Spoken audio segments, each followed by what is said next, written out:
이분은 10년 전에 이제 협심증 수술을 하셨어요. 그랬는데 수술을 하고 나서 이제 두통, 어지럼증, 손발 저림 이런 걸로 고생을 하셨는데 이분은 몸이 좀 마른 편이에요. 그리고 이분도 코가 많이 커요. 그리고 손바닥하고 얼굴이 누런색을 띠고 계세요. 그러면서 이제 팔다리가 길어요. 그러면 제가 이렇게 형상을 써놓는 이유가 그분의 기본 체질을 파악을 할 수가 있는 거예요. 모습을 보면. 그러면 일단 마른 편이라는 얘기는 음혈이 부족하고 화는 잘 생길 수 있는 분이다. 그다음에 코가 크다. 자존심 강해요. 그다음에 이제 그러니까 이런 분들이 스트레스를 잘 받아요. 그리고 얼굴하고 손바닥이 누렇다. 소화기가 안 좋으신 거예요. 그리고 팔다리가 길어요. 이런 분들은 기가 허하고 소화기가 약한 분이거든요. 그럼 이제 우선 기본 제가 그거를 이분은 병이 이쪽으로 흘러갈 가능성이 있겠네 하고 이제 진찰을 하기도 해요. 그리고 이제 치료를 할 때도 방향을 그쪽으로 잡기도 하죠. 그래서 이분이 이제 그 생긴 모습을 보면 기본 체질을 알 수가 있고 이분은 소화기가 굉장히 약하신 분이고 체력이 딸리는 분이거든요. 그래서 이제 그걸로 기본하고 여기 손바닥이 누런색을 띠는 분들은 한의학에서는 비장 기능이 허한 걸로 봐요. 그러면 한의학에서는 비장은 생각 사자하고 연관이 있거든요. 이런 분들은 생각이 아주 많은 분이에요. 네, 그래서 자기가 하려고 그래서가 아니라 저절로 생각이 많은 분이라 밥을 먹다가도 생각하면 소화가 안 되거나 체하기 쉬운 분이죠. 예. 그리고 이제 협심증의 원인은 선천적인 원인도 있고 후천적인 원인도 있어요. 그러면 선천적으로는 심장 기능을 약하게 타고난 분들이 오는 경우가 있고 후천적으로는 체력 딸리면서 여기 화가 많이 쌓인 분들이 심장 기능이 약해져서 오는 경우가 있어요. 그럼 이분 같은 경우에는 선천적으로 심장 기능이 약하신 건 아니고 후천적으로 체력이 약하고 예민하고 신경 많이 쓰셔서 온 거거든요.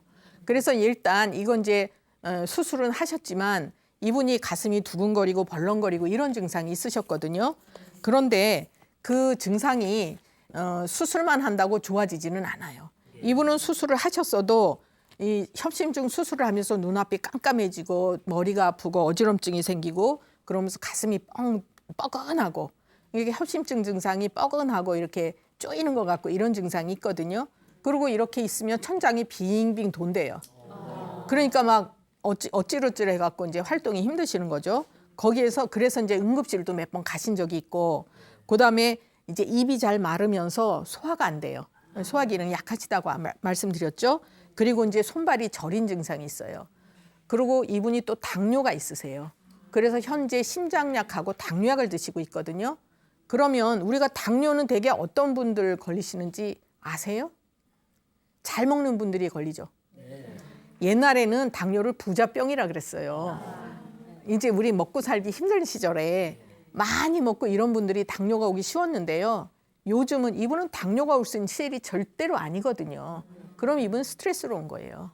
그래서 요즘에 당뇨 환자들 보면요. 먹는 거 별로 좋아하지 않고 소화기 약한데도 신경 많이 써서 오는 당뇨가 굉장히 많아요. 이분도 그러시는 거예요. 그래갖고 혈당 조절이 안 돼요. 그런 경우에는 당뇨약을 드셔도 조절이 잘 안 될 수가 있어요. 결국은 화를 풀어드려야 오히려 조절이 잘 될 수가 있어요. 그래서 이제 이분은 심장약하고 당뇨약을 드시고 계시는데 이 심장약이 혈액 응고 방지하는 약이에요. 그러니까 왜 혈액이 응고돼서 혈관 막으면 안 되잖아요. 막지 말라고 스텐트 같은 거 박아줬기 때문에 계속 그 약을 드시게 하거든요. 그러면 이제 물론 우리가 이제 피가 탁해져 가지고 혈관을 막으면 안 되니까 그러면 이제 중풍으로 가거나 치매 뭐 다른 심장 질환 오잖아요. 그래서 그 혈액 응고 방지약을 드시더라도 또 그럼 그 약의 문제점은 뭐냐? 하나는 좋고 하나는 문제가 있어요. 이제 혈관은 막히지 않게 하지만 피가 묽어지니까 이렇게 손발이 저리거나 또는 이제 머리가 뭐 이렇게 핑 돌고 어지럽거나 이런 게 올 수가 있고 특히 그런 혈액 응고 방지약을 드시는 분들은 상처가 나거나 수술을 할 때 지혈이 안 될 수가 있어요. 그래서 이를 빼거나 뭐 이럴 때도 미리 이제 얘기를 하고 약을 미리 끊고 이렇게 하거든요. 그래서 이분 같은 경우에는 그 치료를 어떻게 드렸냐면 체력이 많이 딸리고 소화기가 안 좋으니까 소화기 보완하고 또 체력 보충하고 여기 스트레스 풀어주고 이런 치료를 해드렸어요. 그랬더니 서서히 이제 이 어지럽거나 머리가 아프고 손저린 거 이런 게 좋아지시면서 혈당까지 조절이 되셨어요. 제가 당뇨약 전혀 안 써드렸는데도 그것까지 좋아지셨어요. 그건 무슨 얘기냐면 몸에 근본적인 걸 조절을 하면 알아서 조절이 된다. 이렇게 볼 수가 있는 거죠. 예, 그래서 이제 지금까지 제가 전에보다 증상들이 많이 나타나는 그런 질환들을 모아서 이제 설명을 해드렸습니다.